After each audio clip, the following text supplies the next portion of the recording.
యోహాను సువార్త 15వ అధ్యాయము 8వ వచనాన్ని చదవండి ఎవరైనా. ఆ, ఆ, చాలు. ఫలించుట వలన తండ్రికి ఏం కలుగుతుంది? మహిమ కలుగుతా. ఉదయకాలం నుంచి చూస్తూ వచ్చినాం కదా, స్తుతి యాగము అర్పించువాడు దేవుని మహిమపరుస్తాడు. కాబట్టి మనము ప్రభువుని స్తుతించుట ద్వారా దేవుని మహిమపరిచిన వారం అవుతాం. రెండవదిగా మనం చూస్తూ ఉన్నాము, మనము ఫలించుట ద్వారా దేవునికి మహిమ.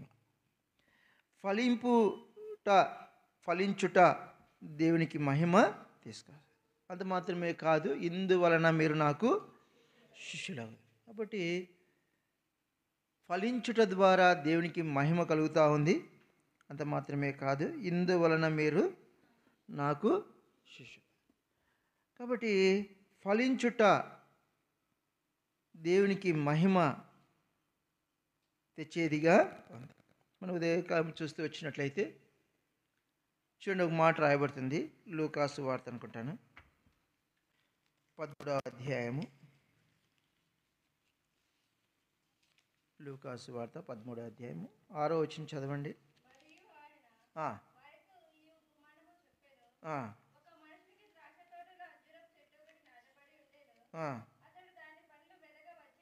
వెదక వచ్చినప్పుడు ఏమీ దొరకలేదు. ఇదిగో 3 ఏండ్ల నుండి నేను అంజూరపు చెట్టున పండ్లు వెదక వచ్చుచున్నాను, కానీ ఏమీ దొరకలేదు. దీనిని నరికివేయుము, దీని వలన ఈ భూమి ఎలా వ్యర్థమై పోదు. ఫలించుట లేని కారణాన ఆ యజమానుడు అంటా ఉన్నాడు, దీనిని ఏం చేయమంటున్నాడు? నరికివేయి. ఉదయకాలం మనం చూస్తూ వచ్చినాం, దేవుని మహిమపరచని కారణాన హేరోదు రాజు ఏమైపోయాడు? దేవుని శిక్షను పొందినాడు. దేవుని మహిమపరచని కారణాన నెబుకద్నెజరు రాజులు శిక్ష పొందుతూ వచ్చినాడు. దేవుని మహిమపరచని కారణాన బెల్షస్సరు తన స్థితిని కోల్పోతూ వచ్చినాడు. కారణం ఏంటి? వాళ్ళు దేవుని మహిమపరచాల. ఇక్కడ కూడా మనం చూస్తూ ఉన్నాము, ఫలము ఫలించుట ద్వారా దేవునికి మహిమ. ఈ చెట్టులో ఫలములు లేని కారణాన ఆ యజమానుడు అంటా ఉన్నాడు, ఈ చెట్టుని ఏం చేయాలా?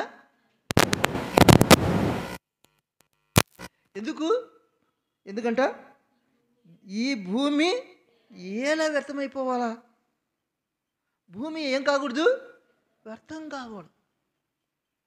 ఈ చెట్టు ఉంది, ఫలములు లేవు. ఫలములు లేని చెట్టు ఉండటం బట్టి భూమి ఏమైపోతుందంట? వ్యర్థమైపోతుంది.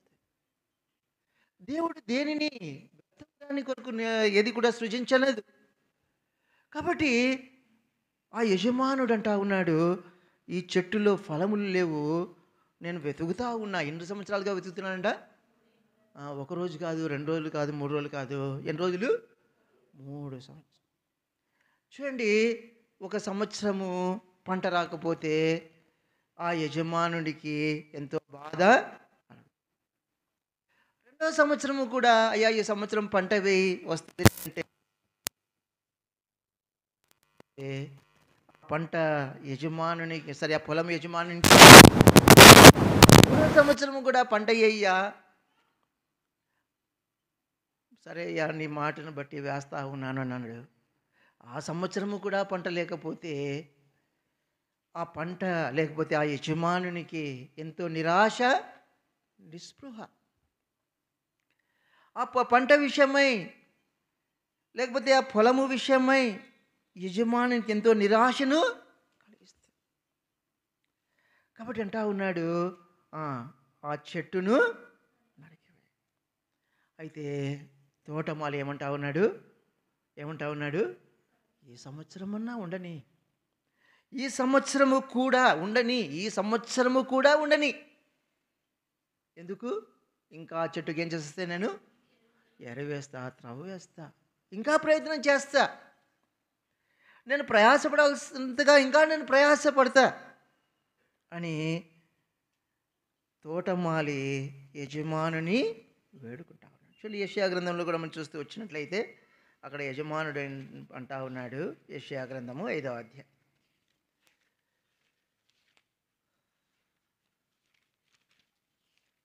యెషయా గ్రంథము 5వ అధ్యాయము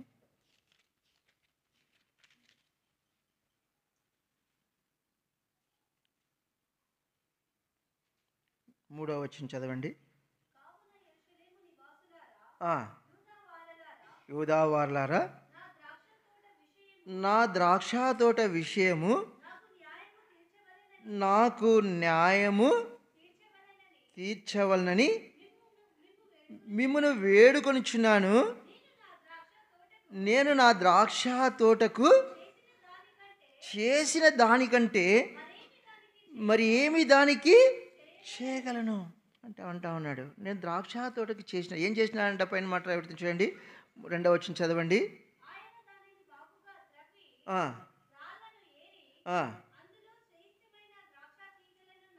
ఆయన దానిని బాగుగా త్రవ్వి రాళ్ళను ఏరి ఏం చేసినాడంట, అందులో శ్రేష్టమైన ద్రాక్ష తీగలను నాటించినాడు. ఇంకా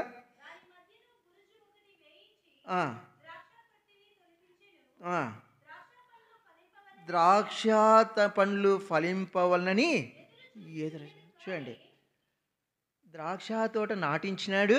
అంత మాత్రమే కాదు, ఒక ద్రాక్ష తొట్టిని ఏం చేసినాడ, తొలిపించిన. అంటే ఎంతో విశ్వాసముతో నమ్మకముతో నేను మంచి ద్రాక్షావళి నేను నాటాను కాబట్టి తప్పనిసరిగా ద్రాక్ష పండ్లు వస్తాయి కాబట్టి ద్రాక్ష పండ్లను ద్రాక్ష తొట్టిని కూడా ఏం చేసినాడ, తొలిపించినాడు. అయితే ఆ యజమానుని యొక్క ఆశ, ఆ యజమానుని యొక్క నమ్మకం ఏమైపోయింది, నిరాశ అయిపోయింది. మనం కూడా అంటాం కదా, నువ్వు బాగా చదువుకొని పెద్దవాడైపోతే మా కష్టాలన్నీ తొలగిపోతాయి అనుకున్నాం రా.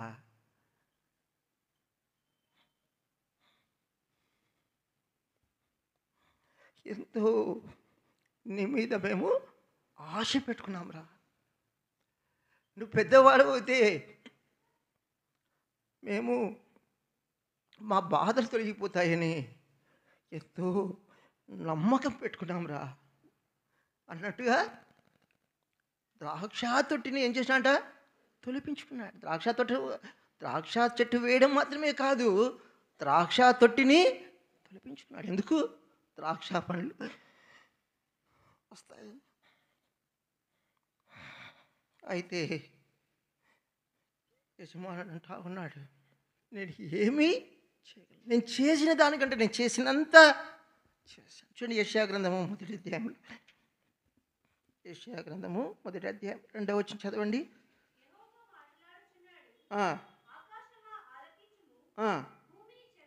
భూమి చెవియొగ్గుము, నేను పిల్లలను పెంచి గొప్పవారినిగా చేశా. ఏం చేశాడంట ప్రభు, గొప్పవారినిగా చేశా. అయితే వారు ఏం చేశారంట, వారు నా మీద తిరుగుబడి ఉన్నాడు. విధేయత చూపవలసిన వారు ఏం చేస్తా ఉన్నారు, తిరుగుబాటు. కాబట్టి దేవుడు అంటా ఉన్నాడు, ఆకాశమా ఆలకించు, పిల్లలు నేను గొప్పవారిగా చేశా, మంచివారిగా చేశా. అయితే వారు ఏం చేయట్లేదు, నా మీద తిరగబడి ఉన్నారు. కాబట్టి ఈ యజమానుడు ద్రాక్ష తొట్టిని కూడా తొలిపించుకున్నాడు. అయితే ఏమొచ్చినాయంట, కారు ద్రాక్ష పండ్లకు ప్రతిగా ద్రాక్ష చెట్టులో నుంచి ఏం రావాలి, నిమ్మకాయ చెట్టు నుంచి ఏం రావాలి, వేప చెట్టు నుంచి ఏం రావాలి, వేపకాయలు రావాలి. అయితే ద్రాక్ష చెట్టుకు ఏం ఫలాలు లేవు, ద్రాక్ష పండ్లు లేవు, కానీ ఏం పండ్లు వచ్చినాయంట, కారు ద్రాక్షలు వచ్చినాయంట. తద్వారా ఆ యజమానుడు అంటా ఉన్నాడు. చూడండి, యెషయా గ్రంథము 5వ అధ్యాయము, యెషయా గ్రంథము 5వ అధ్యాయము 6వ వచనం చదవండి. 5వ వచనం చదవండి. 5వ వచనం, ఆలోచించుడి, నేను నా ద్రాక్ష తోటకు చేయబోవు కార్యమును మీకు తెలియచెప్పేదను. అది మేసి వేయబడినట్లు దాని కంచెను కొట్టివేసేదను. అది త్రొక్కబడినట్లు దాని గోడను పడగొట్టి దాన్ని పాడు యజమానంటా ఉన్నాడు. అది కారు ద్రాక్షలు కాస్తా ఉన్నాయి, నేను ఆశించిన ఫలములు దానిలో నుంచి రావట్లేదు. కాబట్టి ఏం చేస్తాను? ఆ ద్రాక్ష చెట్టును ఏం చేస్తాను? నేను ఆ కంచెను ఏం చేస్తా? కొట్టివేస్తా. దాన్ని నేను ఏం చేస్తా? దాని యొక్క కోడను ఏం చేస్తా? నేను పడగొడతా. ఇంకా దాని మీద వర్షింపవలదని ఏం చేస్తాను? నేను మేఘములకు ఆజ్ఞ ఇస్తా. చూడండి 7వ వచనం కూడా, ఆయన న్యాయము కావాలని చూడగా బలాత్కారము కనబడవలనను, నీతి కావాలని చూడగా ఏమొచ్చిందంట? రాదు. అంటే ప్రభు న్యాయము కొరకై, నీతి కొరకై ఎదురు చూస్తూ ఉన్నాడు. న్యాయము ఉండాలని, నీతి అనే ఫలము ఉండాలని దేవుడు చూస్తూ ఉండగా న్యాయమునకు బదులు ఏం కనబడతా ఉంది? బలాత్కారం అనే కారు ద్రాక్ష. నీతి అనే ఫలమునకు బదులుగా రోదనం అనేటువంటి కారు ద్రాక్షలు కాయుటను బట్టి యజమానుడు అంటా ఉన్నాడు, దాని కంచె నేను పాడు చేస్తాను, దాన్ని పడగొట్టి దాన్ని పాడు చేస్తాను. ఇంకొక మాట మనం చూస్తూ వచ్చినట్లయితే చూడండి, మత్తయి సువార్త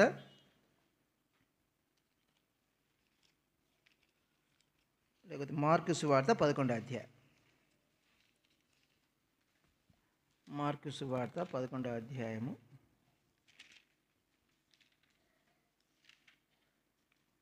12-13 వచనాలు చదవండి. వెళ్ళొచ్చుండగా ఆయన ఆకలిగొని ఆకలిగల అంచూరపు చెట్టును దూరము నుండి చూచి దాని మీద ఏమైనాను దొరుకునేమో అని వచ్చాను. ఆకులు తప్ప మరి ఏమీ. 14వ వచనం చదవండి. అందుకు ఆయన, ఇక మీదట ఎన్నటికి నీ పండ్లు ఎవరును తినకుందురుగాక అని చెప్పాను. ఇది ఆయన శిష్యులు వినరు. 21వ వచనం చదవండి. 21వ వచనం 21వ వచనమ్మా, 11వ అధ్యాయం 21వ వచనం.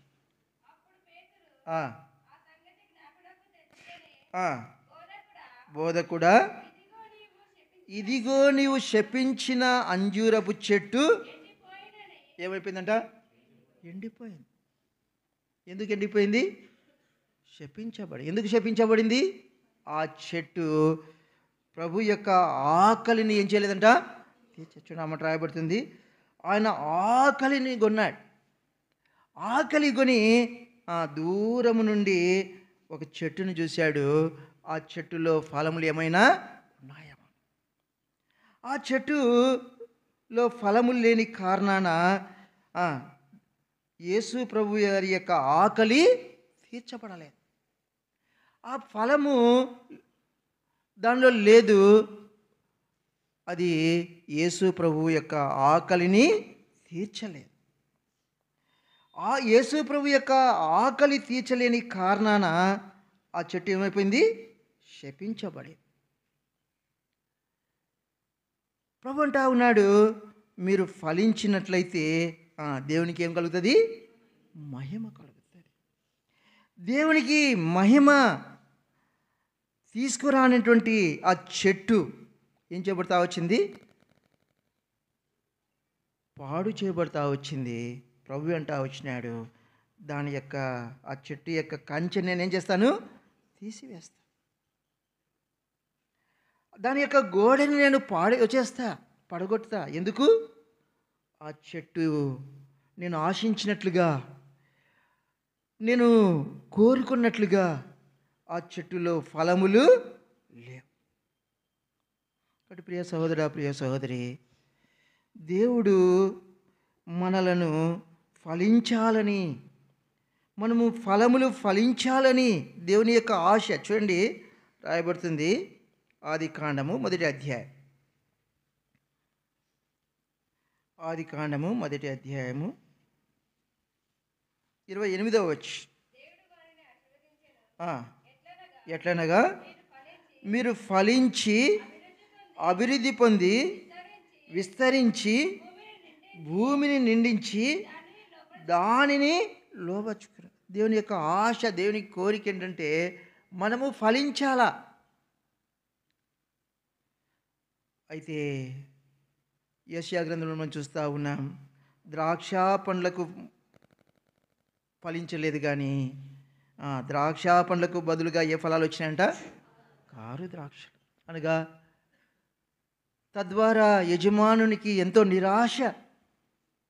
యజమానుడు ఆశించిన ఫలములు కాకుండా, యజమానుడు కోరుకున్న ఫలములు కాకుండా, యజమానుడు ఆశపడిన ఫలములు కాకుండా కారు ద్రాక్షలు ఫలించుట ద్వారా ఆ చెట్టును ఆ యజమానుడు ఏం చేస్తా వచ్చినాడు? పడగొడతానని, కంచె తీసివేస్తానని అంటా వచ్చినాడు. ఇక్కడ మనం చూస్తూ వచ్చినట్లయితే ఆ చెట్టు యేసు ప్రభు వారి యొక్క ఆకలిని తీర్చలేదు. ఎవరి ఆకలి తీర్చలేదు? యేసు ప్రభు యొక్క ఆకలి తీర్చల. తద్వారా ఆ చెట్టు ఏం చేయబడతా వచ్చింది? శపించబడతా వచ్చి. మనకి జ్ఞాపకం చేయబడుతున్న మాట, ప్రభు ఆశించినట్లుగా మనం ఫలించకపోతే, ప్రభు యొక్క ఆశను మన ద్వారా తీర్చబడకపోతే మనకేముంది? నష్టం ఉంది, ప్రమాదం ఉంది. అయితే ఒక వ్యక్తి ఫలించింది వ్యక్తిని చూసి మనం అలాగున్నామో లేదో పరీక్షించుకొని బలులో మనం పాలు పొందుదాం. చూడండి, ఒక వ్యక్తిని జ్ఞాపకం చేస్తాము. ఆదికాండము 26వ అధ్యాయము.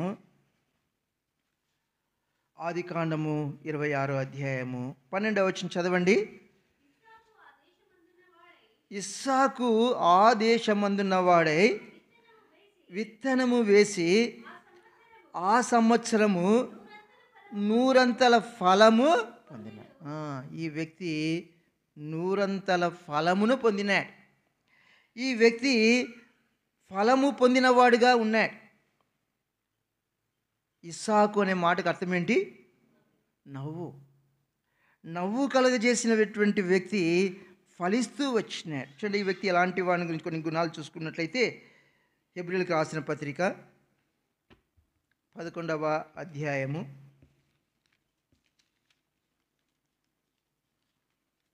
హెబ్రీయులకు రాసిన పత్రిక 11వ అధ్యాయము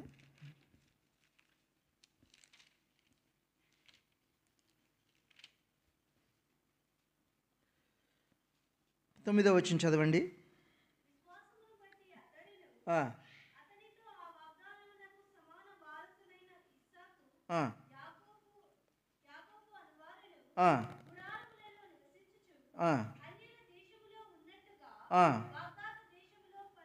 వాగ్దాత దేశంలో పరవాసులైనట్టు పై మాటింది, విశ్వాసమును బట్టి. కాబట్టి ఇస్సాకు విశ్వాసము గలవాడు. ఇస్సాకు దేవుని యందు విశ్వాసం ఉంచినవాడు. ఇస్సాకు విశ్వాసము కలిగిన వాడు. ఇంకా మనం చూస్తూ వచ్చినట్లయితే 20వ వచనం కూడా చదవండి. విశ్వాసమును బట్టి ఇస్సాకు జరగబోవు సంగతి విషయమై యాకోబును ఏశావును విశ్వాసమును బట్టి వారు ఈ దేశములో పరవాసులుగా ఉంటా వచ్చినారు. విశ్వాసమును బట్టి యాత్రికుడిగా ఉంటా వచ్చినాడు. విశ్వాసమును బట్టి జరగబోవు సంగతుల గురించి తాను మాట్లాడుతూ వచ్చినాడు. కాబట్టి తన జీవితంలో తాను విశ్వాసము కలిగిన వాడు. దేవుని వాక్యం రాయబడుతుంది కదా, అబ్రహాము దేవుని నమ్మెను, అది అతనికి నీతిగా ఎంచబడింది.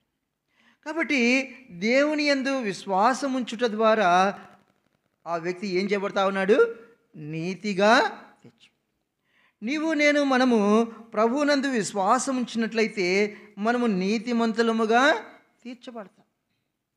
దేవుని వాక్యం రాయబడుతుంది, మనము నీతిమంతులుగా తీర్చబడుట కొరకై యేసు ప్రభువు ఆ సిలువకు అప్పగింపబడి చనిపోయి సమాధి చేయబడి తిరిగి 3వ దినమున లేచినాడు.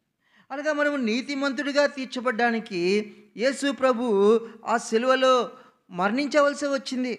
ఆ సిలువలో మన కొరకై తన ప్రాణమును అర్పించవలసి వచ్చింది. ఆ సిలువలో చనిపోయి తిరిగి లేచుట ద్వారా మనము నీతిమంతులుగా తెచ్చు. ప్రియ సహోదర, ప్రియ సహోదరి, ఫలించాలి అంటే మొట్టమొదటిగా మనం ఏం చేయాలా? ప్రభువునందు విశ్వాసం. చూడండి, పౌలు భక్తుడు కూడా అదే మాట అంటాడు. రోమీలకు రాసిన పత్రిక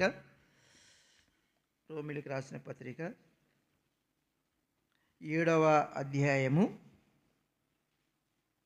రోమీలకు రాసిన పత్రిక 7వ అధ్యాయం 4వ వచనం చదవండి.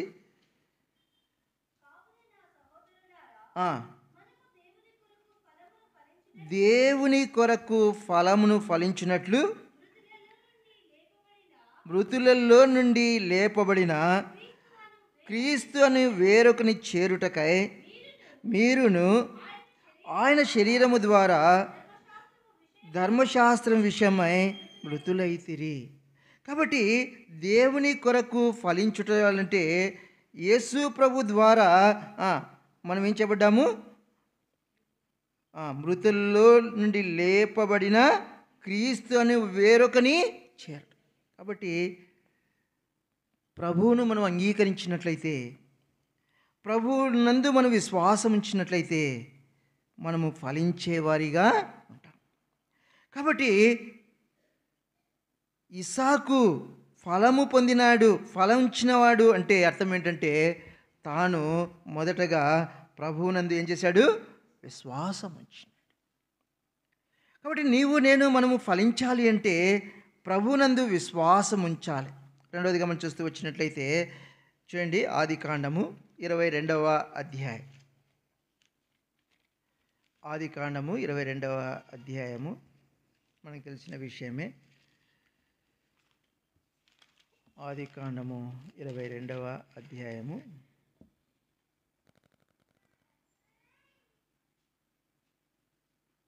9వ వచనం చదవండి.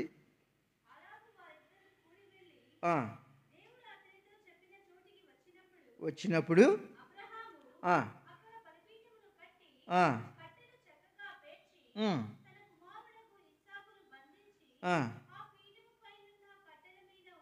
చాలు. కుమారుడైనటువంటి ఇస్సాకును అబ్రహాం ఏం చేస్తూ ఉన్నాడు? బంధిస్తూ ఉన్నాడు. బంధిస్తూ ఉన్నప్పుడు కుమారుడు తండ్రికి ఏం చెప్తా ఉన్నాడు? విధేయత చెప్తా ఉన్నాడు. మనం పిల్లల్ని పట్టుకోపోదామంటే మనకు దొరుకుతారా? మన టీచరు రే ఆ పిల్లల్ని పట్టుకురాపోరా అంటే పిల్లడు ఏం చేస్తాడు? పారిపోతాడు. వాడిని పట్టుకురాపోరా అంటే అంటారు, పారిపోతారు. అయితే ఇస్సాకు పారిపోయినవాడు కాదు. తండ్రి కుమారుని బంధించిస్తూ ఉండగా కుమారుడు తండ్రికి ఏం చేస్తూ ఉన్నాడు? విధేయత చెప్తా ఉన్నాడు. కాబట్టి మన జీవితంలో దేవునికి విధేయతను మనం చూపినట్లయితే మనం ఫలించేవారిగా ఉంటాం. చూడండి, రాయబడుతుంది, తెలిసిన విషయమే, కంఠస్థ వాక్యమే. ఎఫెసీయులకు రాసిన పత్రిక 6వ అధ్యాయం 1వ వచనం రాయబడుతుంది. చెప్పండి అన్న. పిల్లలారా, ప్రభువునందు మీ తల్లిదండ్రులకు విధేయులై ఉండండి. విధేయతలు ఉండండి, విధేయత కలిగి ఉండండి. ఇది ధర్మం. కాబట్టి ఇస్సాకు తండ్రికి విధేయత చూపుతా ఉన్నాడు. కాబట్టి విశ్వాసం ఉంచిన వారు తండ్రికి విధేయత చూపాలి. మనం ప్రభువునందు విశ్వాసం ఉంచినామంటాము, అనేక సార్లు తల్లిదండ్రులకు మనం ఏం చూపము? విధేయత చూపము. అయితే విశ్వాసం ఉంచినటువంటి ఇస్సాకులో ఏం కనబడతా ఉంది? విధేయత కనబడతా. ప్రభు గురించి కూడా రాయబడుతుంది కదా, కుమారుడై ఉండియు అని ఏం చేసినంట? విధేయతను నేర్చుకుంటా. కాబట్టి మన జీవితంలో దేవునికి విధేయత చూపాలి, తల్లిదండ్రులకు విధేయత చూపాలి. ప్రభు ఇంటిలో బాధ్యత గల సహోదరులకు వారికి మనము విధేయత చూపవలసిన వారు. కాబట్టి ఇస్సాకులో ప్రభువునందు విశ్వాసం ఉంచడం మాత్రమే కాదు, అతనిలో ఏం కనిపిస్తూ ఉంది? విధేయత. మూడోదిగా మనం చూస్తూ వచ్చినట్లయితే చూడండి, ఆదికాండము 24వ అధ్యాయము 63వ వచనం చదవండి. సాయంకాలమున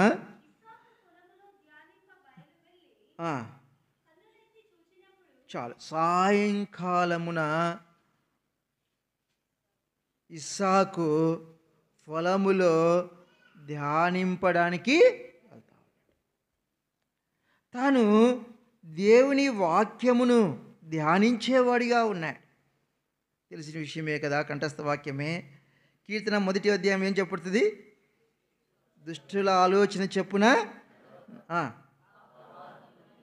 నిలవక, అపహాసకులు కూర్చుండి చోటను కూర్చుండక, యెహోవా ధర్మశాస్త్రమును దివారాత్రము ధ్యానించువాడు వాడు చేయిందంతయు సఫలము.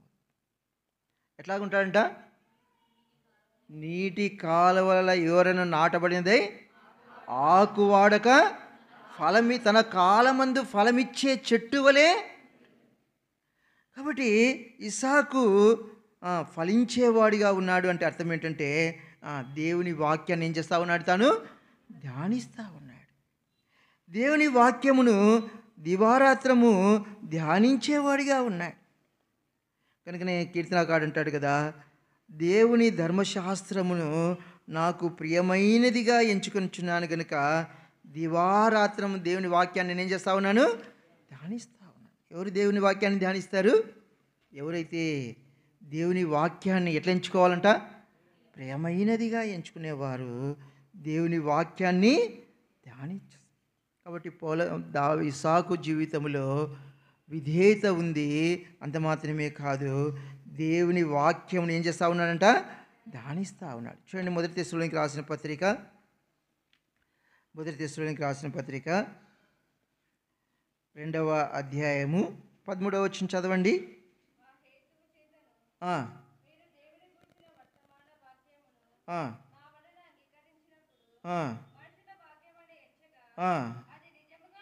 అది నిజముగా ఉన్నట్టు దేవుని వాక్యమును దానిని అంగీకరించినారు. దేవుని వాక్యమును అంగీకరించినారు తెస్సలోనికీ వారు. పౌలు ద్వారా వచ్చబడినటువంటి వాక్యమును దేవుని వాక్యముగా ఎంచి, దేవుని వాక్యముని ఎంచి దేవుని వాక్యానికి ఏం చేస్తూ ఉన్నారంట? అంగీకరిస్తున్నారు. అనగా విధేయత చూపుతూ ఉన్నారు, లోబడుతూ ఉన్నారు. ఇంకా రాయబడుతుంది కదా, యాకోబు పత్రిక 1వ అధ్యాయంలో రాయబడుతుంది కదా, మీరు వినుమారు వారు మాత్రమే ఉండక ఏం చేయాలంట? వాక్య ప్రకారము ప్రవర్తించేవారిగా ఉండాలి. కాబట్టి వాక్యాన్ని అంగీకరించాలా, వాక్యాన్ని ప్రియమైనదిగా ఎంచుకోవాలా, వాక్యాన్ని అనుసరించి ప్రవర్తించాలి. ఇస్సాకు దేవుని వాక్యమును ధ్యానించేవాడుగా ఉన్నాడు. ఇంకొకటి చూస్తూ వచ్చినట్లయితే చూడండి, ఆదికాండము 25వ అధ్యాయము 21వ వచనం చదవండి. ఇస్సాకు భార్య గొడ్రాలు గనుక అతడు ఆమె విషయమై యెహోవాను వేడుకొనెను. యెహోవా అతని ప్రార్థన వినెను గనుక అతని భార్య అయిన రిబ్కా గర్భవతి. ఆమె విషయమై యెహోవాను అనగా ఇస్సాకు ప్రార్థనాపరుడుగా ఉన్నాడు. ఇస్సాకు భార్య గొడ్రాలు గనుక అతడు ఆమె విషయమై యెహోవాను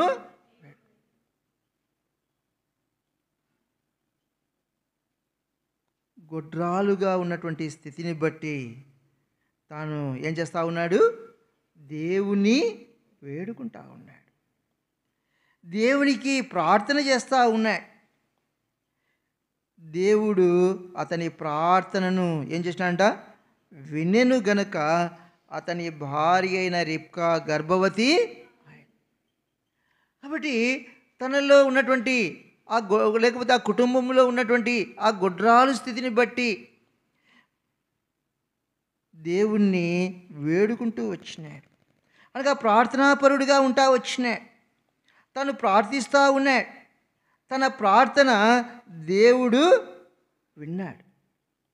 దేవుని వాక్యం రాయబడుతుంది కదా, పాపుల మనవిని దేవుడు ఆలకింపడు. కీర్తన 65:2లో రాయబడుతుంది, ఆయన ప్రార్థన ఆలకించేవాడు. అయితే ప్రార్థన ఆలకించేవాడు ఎవరి ప్రార్థన విన్నాడంట? పాపుల మనవిని ఆయన వినడు. ఇంకా మనం చూస్తూ వచ్చినట్లయితే చూడండి, యెషయా గ్రంథంలో రాయబడుతుంది. యెషయా గ్రంథము 1వ అధ్యాయం అనుకుంటా.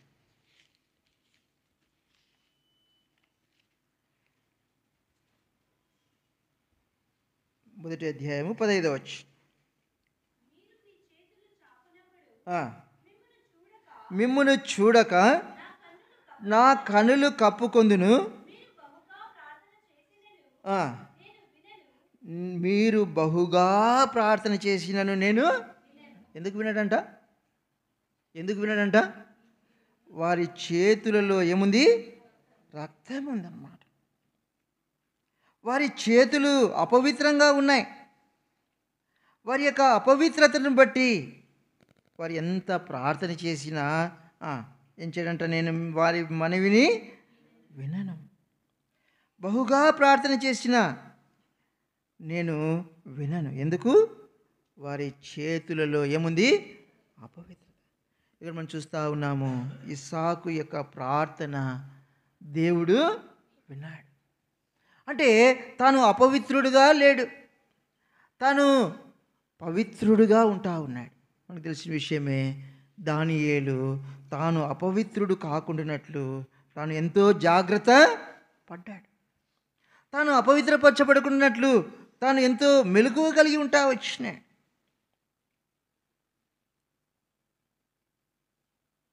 మొదటి పేతురు రాసిన పత్రికలో రాయబడుతుంది కదా, ఏమని?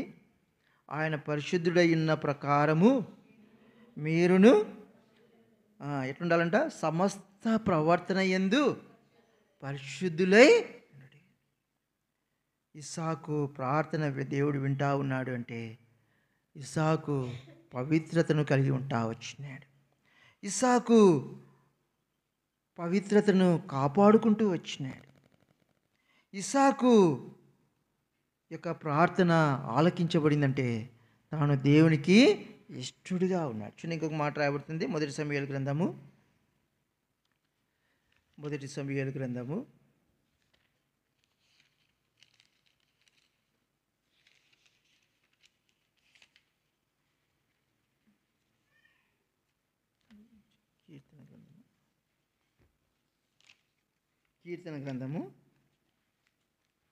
18వ అధ్యాయము.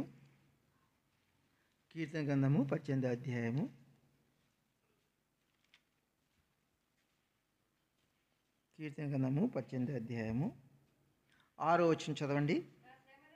నా శ్రమలో నేను యెహోవాకు మొరపెట్టి తిని, నా దేవునికి ప్రార్థన చేసి తిని, ఆయన తన ఆలయములో ఆలకించి నా ప్రార్థన అంగీకరించి.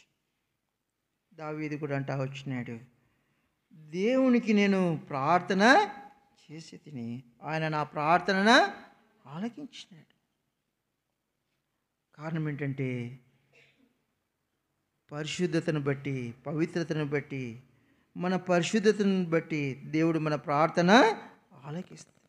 యెషయా గ్రంథంలో రాయబడుతుంది కదా, రక్షింపనేరకయుండునట్లు యెహోవా హస్తము కురచ కాలేదు, విననేరకయుండునట్లు ఆయన చెవులు మందము కాలేదు.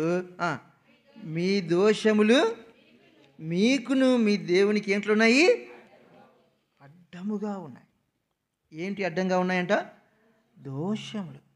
ఎవరికి అడ్డంగా ఉన్నాయంట? దేవునికి నీకు. కాబట్టి అడ్డుగా ఉన్న ఆ దోషములను ఆ, తొలగించుకొని ప్రార్థన చేయటం ద్వారా వారి ప్రార్థనను దేవుడు వింటా వచ్చినాడు. వారి ప్రార్థనను దేవుడు ఆలకిస్తూ వచ్చినాడు. వారి ప్రార్థనను దేవుడు అంగీకరించి వారికి సహాయము చేస్తా వచ్చు. అయితే యెషయా గ్రంథంలో మనం చూస్తూ వచ్చినట్లయితే, వారు బహుగా ప్రార్థన చేసినను నేను వారి ప్రార్థనను వినను. ఇంకో మాట చూస్తూ వచ్చినట్లయితే చూడండి, ఇర్మియా గ్రంథము 7వ అధ్యాయము. ఇర్మియా గ్రంథము 7వ అధ్యాయము 16వ వచనం చదవండి. ఈ జనము కొరకు ప్రార్థన చేయకుము, వారి కొరకు మొరనైనను ప్రార్థనైనను చే, నన్ను బ్రతిమాలు కొనకము, నేను నీ మాట. ఇర్మియా గురించి దేవుడు ముందే చెప్తా ఉన్నాడు, నువ్వు వారి కొరకు ఏం చేయదు, నువ్వు నన్ను బ్రతిమాలుకున్నా కూడా నేను నీ మాటను, నువ్వు నన్ను బ్రతిమాలుకున్నా కూడా. మోషే దేవుని బ్రతిమాలుకున్నాడు కదా, ప్రవ్వా నా పేరును జీవగ్రంథంలో నుంచి నువ్వు తుడిచివే. మోషే నువ్వు తప్పుకో, వీరిని నేను నాశనం చేస్తాను, వీరు లోబడనొల్లని వీరు నన్ను విసిగిస్తూ ఉన్నారు, మాటి మాటికి విసిగిస్తూ ఉన్నారు, వీరు నాకు లోబట్టం లేరు, వీరు విశ్వాసమును కోల్పోతూ ఉన్నారు, వీరు నా మార్గములను తెలుసుకోలేకపోతూ ఉన్నారు. ప్రభు మోషే అంటా వచ్చినాడు కదా, సాగిలు పడుతూ వచ్చినాడు. సాగిలు పడినప్పుడల్లా దేవుడు ఇశ్రాయేలు మీద నుంచి తన కోపం ఏం చేస్తూ వచ్చినాడు, మానుకుంటూ వచ్చినాడు, తొలగించుకుంటూ వచ్చినాడు. అయితే ఇర్మియాతో అంటా ఉన్నాడు, అయ్యా ఈ ప్రజల గురించి నువ్వేం చేయొద్దు, ప్రార్థన చేయొద్దు, నన్ను బ్రతిమాలుకోవద్దు. వీరి గురించి నేను బ్రతిమాలుకున్నా కూడా నేను నీ మాట ఎందుకు వీరు లోబడనొల్లని ప్రజలు. ఇస్సాకు యొక్క ప్రార్థనను దేవుడు వింటా ఉన్నాడు అంటే, ఇస్సాకు ఎలాంటి వాడిగా ఉన్నాడు, దేవునికి లోబడేవాడుగా ఉన్నాడు. ఇస్సాకు ప్రార్థన దేవుడు విన్నాడు అంటే అర్థం ఏంటంటే, ఇస్సాకు దేవునికి విధేయత చూపేవాడిగా ఉన్నాడు.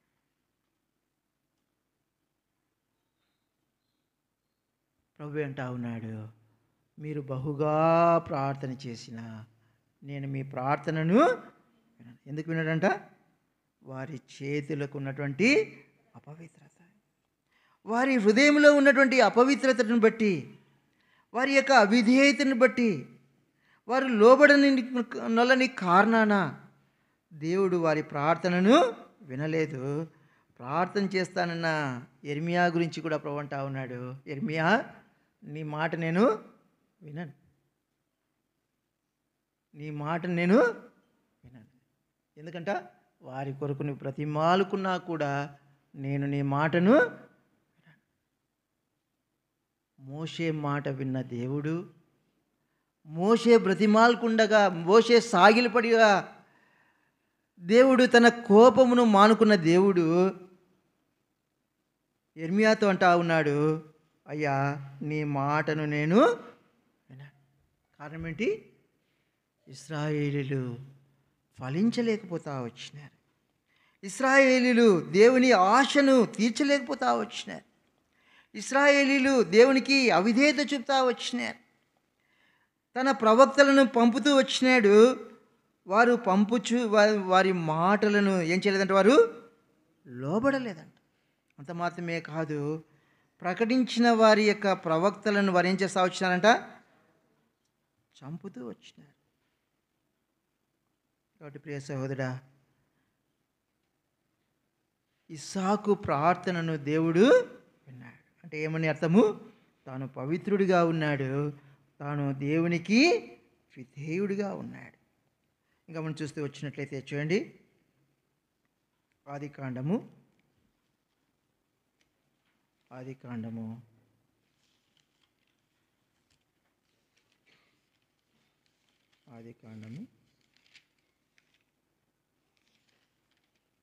26వ అధ్యాయము.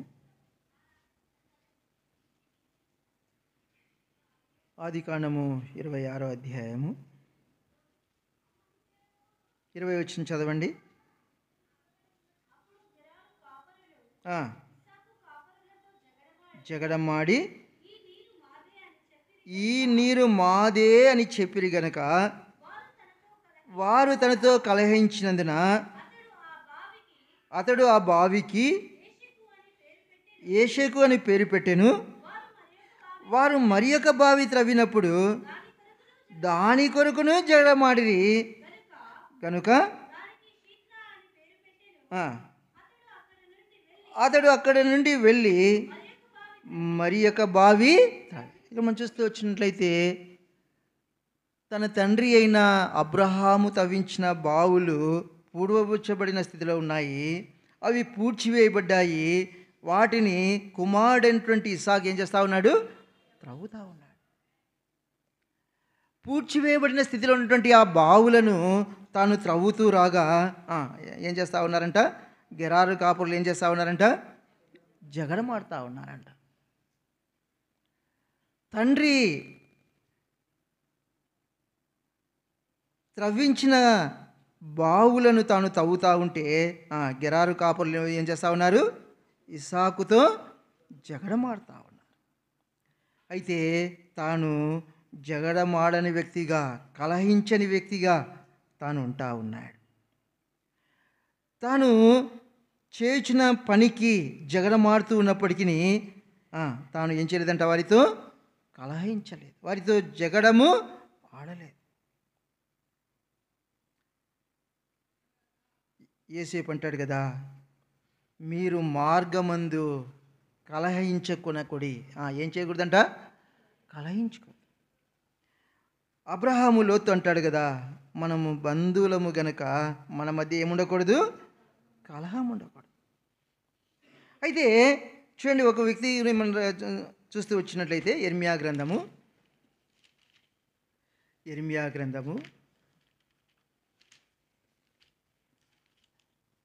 15వ అధ్యాయము. ఇర్మియా గ్రంథము 15వ అధ్యాయం 10వ వచనం చదవండి. అయ్యో నాకు శ్రమ, నా తల్లి జగడమాడువానిగాను దేశస్థులందరితో కలహించువానిగాను నీవేళ నన్ను అంటే ఇర్మియా అంటా ఉన్నాడు. ఇర్మియాను అందరూ ఏమి అంటా ఉన్నారంట? ఏమంటా ఉన్నారు? ఇర్మియాను జగడమాడేవానిగా ఎంచుతూ ఉన్నారు, కలహించేవానిగా ఎంచుకుంటా ఉన్నారు. ఇర్మియా విలపించిన ప్రవక్త. ఇర్మియా ఇశ్రాయేలుల కొరకై, యెరూషలేము క్షేమము కొరకై ప్రార్థించిన వాడు, విలిపించిన వాడు. అయితే వాళ్ళు అందరూ ఇర్మియాని ఏమని ఎంచుకుంటా ఉన్నారంట? ఏమంటా ఉన్నారు? విలిపించే ప్రవక్త అంటా ఉన్నారా? ఏమంటా ఉన్నాడు? జగడమాడువానిగా, కలహించే వ్యక్తిగా ఉంటా ఉన్నారు. నిజమే.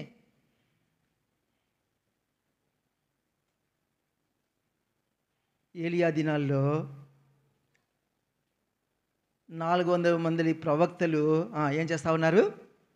ఒకే మాట ప్రకటిస్తూ ఉన్నారు. ఏమనంటా ఉన్నారు వాళ్ళు? ఏమంటా ఉన్నారు? ఏమంటా ఉన్నారు? యెహోషువపాతుని వాళ్ళని ఏమంటా ఉన్నారు? నువ్వు వెళ్ళు, నువ్వు యుద్ధములో గెలుస్తావు. చూడ మాట చదవండి. రెండవ దినవృత్తాంత గ్రంథమా?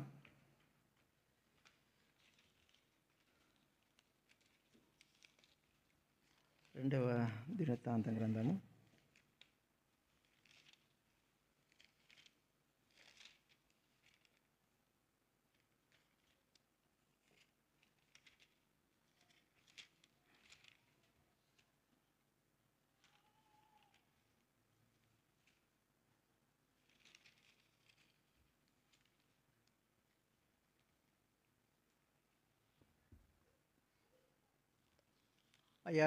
'మీకా అనే వ్యక్తి ఎక్కడమ్మా? 18వ అధ్యాయమా? రెండవ దినవృత్తాంతములు 18వ అధ్యాయమా? రెండవ దినవృత్తాంత గ్రంథము 18వ అధ్యాయము. ఏమంటా ఉన్నారు అంటే 10వ వచనం చదవండి. 18వ అధ్యాయం, రెండవ దినవృత్తాంత గ్రంథము 18వ అధ్యాయము 10వ వచనం.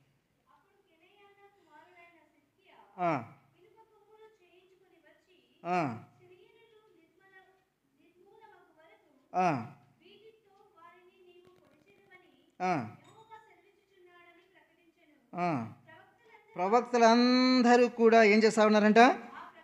ఆ ప్రకారంగానే ప్రవచిస్తా ఉన్నారు. ఏ ప్రకారంగా? రాజుకి ఇష్టమైనట్లుగా. రాజుకి ఇష్టమైంది ఏమని? నువ్వు జయము పొందుతావు, నువ్వు విజయం పొందుతావు, నువ్వు ఆ యుద్ధంలో గెలుస్తావు అని ప్రవక్తలందరూ ఏం చేస్తూ ఉన్నారు? రాజుకు అనుకూలంగా మాట్లాడుతూ ఉన్నారు, రాజుకి ఇష్టమైనట్లుగా మాట్లాడుతూ ఉన్నారు. వారి మాటలను బట్టి రాజుకి ఏం కలుగుతూ ఉంది? సంతోషం. అనగా రాజు కూడా ఏమనుకుంటా ఉన్నాడు? వీరందరూ నాకు ఇష్టమైన వాళ్ళు. నిజమే కదా. ఈ దినాల్లో తమ దృష్టికి అనుకూలమైన బోధ చేయకపోతే, తమ దృష్టికి ఇష్టమైన మామట్లుగా ప్రవచించకపోతే వారి మీద ఏం కలిసి పెట్టుకుంటారంట? పగ, ద్వేషం. కాబట్టి ఈ రాజు కూడా అందరూ వచ్చి ఏమంటా ఉన్నారు? అయ్యా, నీవు దాని మీదకి వెళ్తే దేవుడు నీకేమిస్తాడు? అయితే చూడండి, మీకయ్యాను గురించి ఏమంటా ఉన్నాడు? 12వ వచనం చదవండి.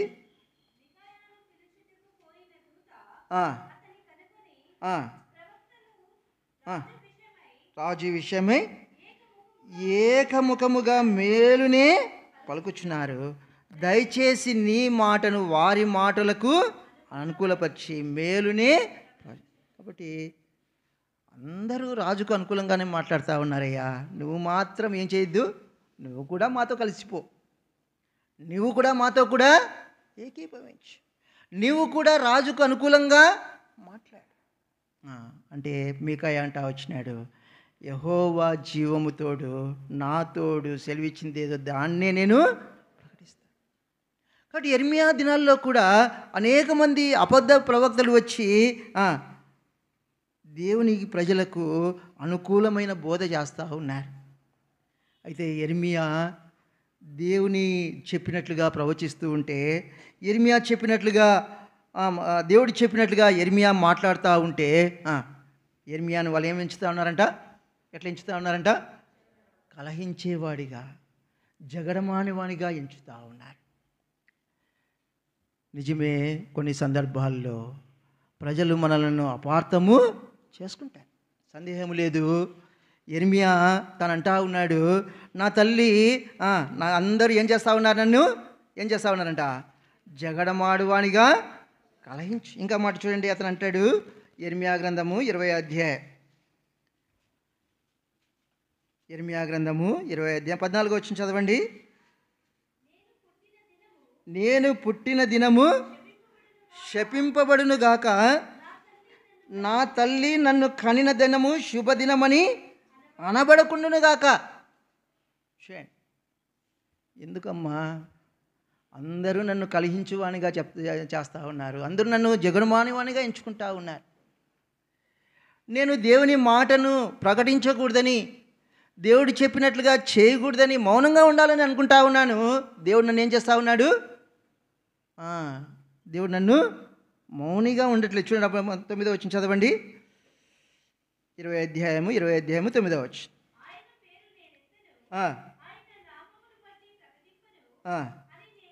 అని నేను అనుకుంటున్నా, అది నా హృదయములో అగ్నివలే మండుచు నా ఎముకలలో మూయబడినట్లు ఉన్నది. చాలు. కాబట్టి యెర్మీయా దేవుని మాటలను ప్రకటించకూడదు అనుకుంటా వచ్చినాడు. ఎందుకు? అందరు జనులు ఏమనుకుంటా ఉన్నారంట? యెర్మీయాని ఏమంచుకుంటా ఉన్నారు? కలహించేవాడు, జగడమాడేవాడు, మాతో ఏకీభవించని వాడు. మేమందరము ఏకముగా మాట్లాడుతూ ఉన్నాం, మేమందరము రాజు దృష్టికి అనుకూలమైంది మాట్లాడుతూ ఉన్నాం, మేమందరము రాజు దృష్టికి ఇష్టమైంది మాట్లాడుతూ ఉన్నాం. యెర్మీయా ఒక్కడే ఎట్లున్నాడు? కలహించేవాడిగా ఉన్నాడు, మాకు విరోధంగా ఉన్నాడు, మాతో కలవనివాడిగా ఉన్నాడు.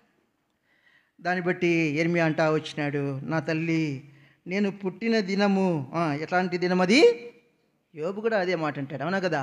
చూడండి, యోబు గ్రంథము 2వ అధ్యాయం అనుకుంటా.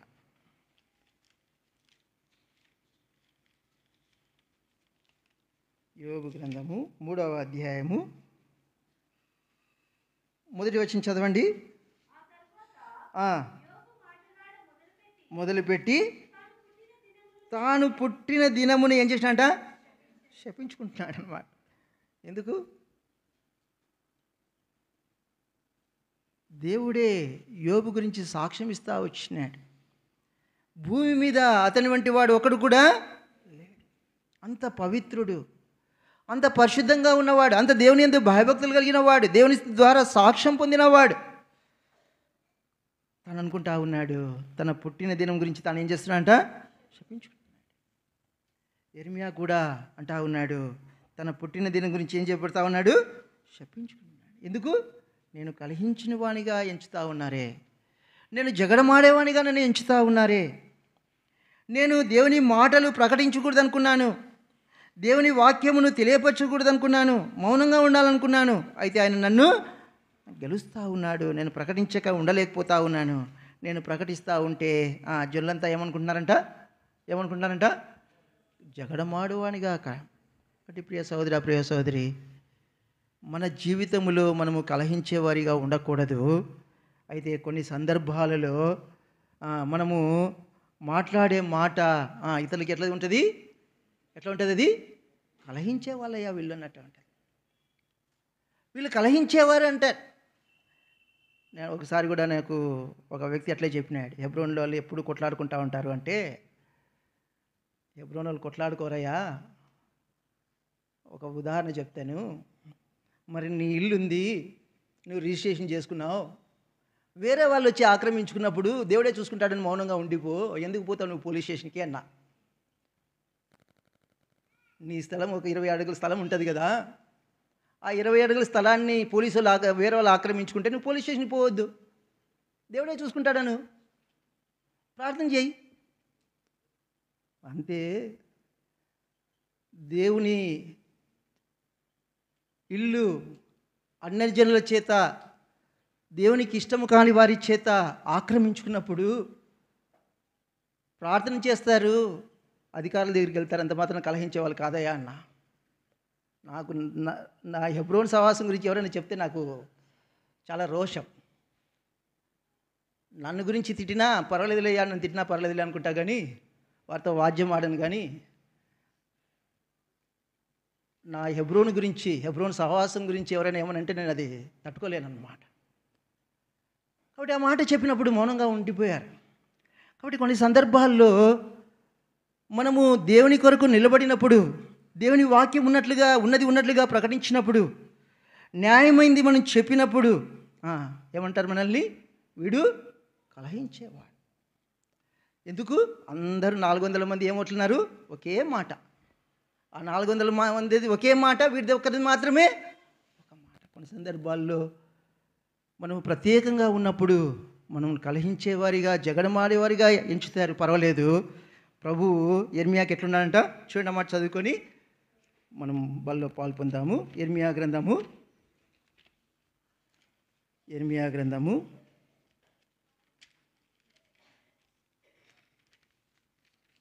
సూర్యుని వలె నా పక్కన నిలబడి ఉన్నాడు అంటాడు. ఎక్కడంటే మా 20 చదువుమా. యెర్మీయా గ్రంథము 20వ అధ్యాయము. అయితే పరాక్రమము గల శూరుని వలె యెహోవా నాకు,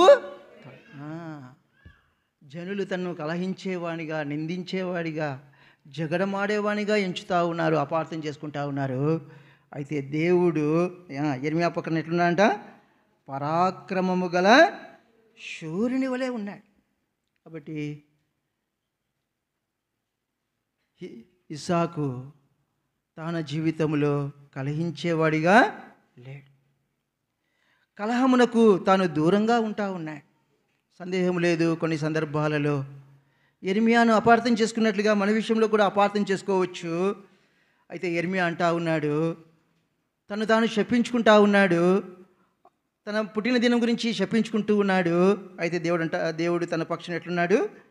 పరాక్రమము గల శూరుని వలె.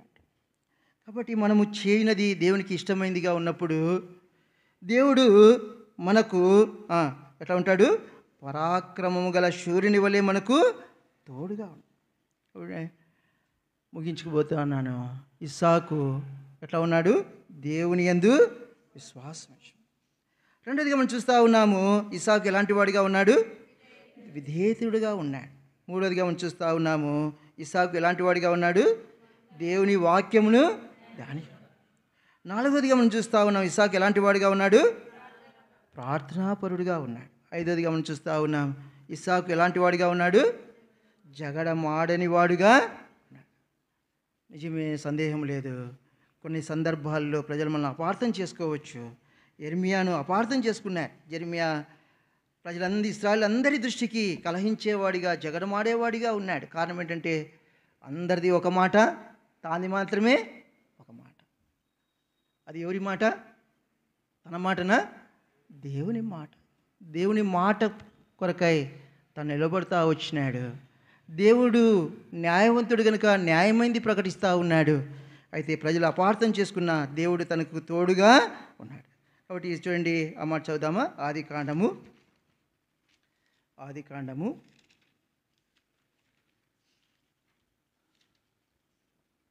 26వ అధ్యాయము. ఆదికాండము 26వ అధ్యాయము 28వ వచనం. అందరం కలిసి చదువుదామా? వారు నిక్షేముగా యెహోవా నీకు తోడైండుట చూచితిమి గనుక మనకు అనగా మాకును నీకును మధ్య ఒక ప్రమాణం ఉండవలనని మేము నిన్ను ముట్టక నీకు మేలే తప్ప మీరేమీ చేయక నిన్ను సమాధానంగా పంపివేసితిమి గనక నీవును మాకు కీడు చేయకుండానట్లు నీతో నిబంధన చేసుకుందామని అనుకుంటేమి. ఇప్పుడు నీవు యెహోవా ఆశీర్వాదము. కాబట్టి వారు ఇస్సాకుతో నిబంధన చేస్తూ ఉన్నారు, ఇస్సాకుతో సమాధాన పడుతూ ఉన్నారు, ఇస్సాకుతో ప్రమాణము చేస్తూ ఉన్నారు. కారణం ఏంటంటే ఇస్సాకు దేవునికి విధేయుడిగా ఉన్నాడు, ఫలించేవాడిగా ఉన్నాడు. కాబట్టి ఎప్పుడైతే మనము ఫలిస్తామో, మనము ఫలించుట వలన దేవునికి ఏం కలుగుతుంది? ఇస్సాకు యొక్క ఫలింపును బట్టి వారు అంటా ఉన్నారు, అయ్యా నువ్వు యెహోవా ఆశీర్వాదమును నువ్వు పొందినవాడు. ఎవరి ఆశీర్వాదాన్ని పొందినవాడు? ఎవరి ఆశీర్వాదాన్ని? యెహోవా. కాబట్టి నీ నా విషయమై దేవుడు చేత వీరు ఆశీర్వదింపబడిన జనం, వీరు ప్రత్యేకమైన జనం, వీరు దేవుని జనం, వీరు దేవుని యొక్క స్వాస్థ్యం, వీరు దేవుని యొక్క సొత్తైన ప్రజలు అని ఇస్సాకును చూచిన వారు అంటా వచ్చినారు. దేవుని నామానికి మహిమ కలుగుతా వచ్చు. అయ్యా దేవుడు నీకు తోడైండుట మేము చూచి. కాబట్టి దేవుని నామానికి ఏం వచ్చింది? ఇస్సాకును బట్టి మహిమ వచ్చింది.